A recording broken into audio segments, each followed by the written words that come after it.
এই বেগমতি চিকেন হয়তো আপনারা আগে কখনো ট্রাই করেননি।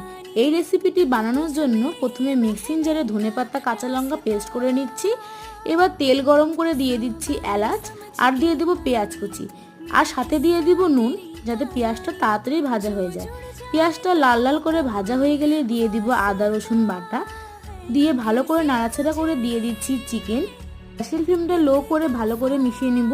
এছাড়াও দিয়ে দিব গোলমরিচ গুঁড়ো, ধনে গুঁড়ো, হলুদ গুঁড়ো, জিরে গুঁড়ো দিয়ে ভালো করে মিশিয়ে নেব। এবার দিয়ে দিচ্ছি কাজু বাটা, দিয়ে ভালো করে নাড়াচাড়া করে নেব। তেল ছাড়া অবধি অপেক্ষা করব। এবার দিয়ে দিব ধনেপাতা কাঁচা লঙ্কা পেস্ট, দিয়ে ভালো করে নাড়াচাড়া করে নেব। গ্যাসের ফ্লেমটাকে লো রেখে সব কিছুকে ভালো করে মিশিয়ে 10 থেকে 15 মিনিটের জন্য ঢাকা দিয়ে কুক হতে দেব। ঢাকা তুলে নিলাম। আমাদের তৈরি হয়ে গেছে বেগমতি চিকেন। কেমন লাগলো ভিডিওটি কমেন্টে জানাতে কিন্তু ভুলবেন না। বাই।